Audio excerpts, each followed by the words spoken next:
Përgjegjësinë dhe as zgjidhjen e problemit të shkollës në fshatin Rov nuk e merr përsipër asnjë institucion. Ata hedhin fajin tek njëra tjetra, megjithatë zgjidhje konkrete nuk afron asnjëra.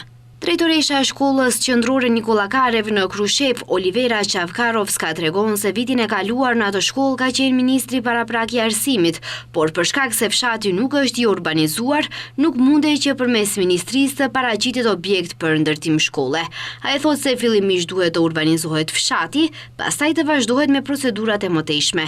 Më pas shton se duhet institucionet të konstatojnë nëse objekti i ri i plotson kushtet për shkollë. Unë mendoj se fillimisht duhet të shkojnë institucionet kompetente të shikojnë se objekti a i plotson kushtet, institucionet ta legalizojnë ose të japin ndonjë miratim. Nga komuna e Krushevës thonë se ata nuk janë pro shembjes së objektit. Kryetari i komunës Tome Hristovski thotë se ata kanë bërë kërkesë tek sekretariati i qeverisë qysh më 28 shkurt që ta legalizoj pronën ose t'i kaloj kompetencat komunës, sepse prona është e shtetit dhe një kërkesë të njëjtë do ta bëjnë sërish. Ne mund të parashtrojmë iniciativë në qeveri të sekretariati gjeneral i qeverisë për formim të një lënde dhe të bëhet legalizim. Gjithçka tjetër do të ishte e kot dhe e padrejtë.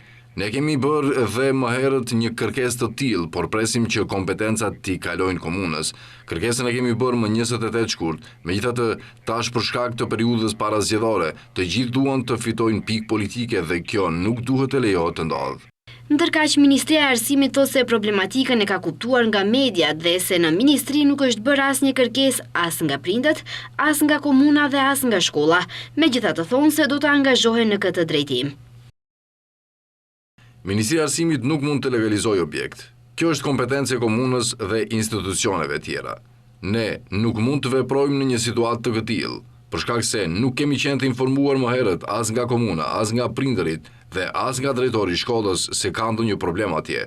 Ne do zhvillojmë kontakte me komunën tani dhe do të shohim se si do të tejkalohet kjo. Prej Ministrisë së Arsimit shtojnë se kjo problematikë nuk është kaq e thjeshtë sepse në ato objekt duhet të mësojnë fëmijë, prandaj duhet të jetë sipas standardeve. Për shkak të objektit të vjetër dhe pa kushte elementare dhe për shkak të neglizhencës së institucioneve për të ndërtuar objekt të ri shkollor në fshatin Rov të Krushevës, këtë gjë e bën banorët e fshatit me vetfinancim, por tani objekti kundërshtohet nga institucionet, të cilat thonë se objekti është ilegal.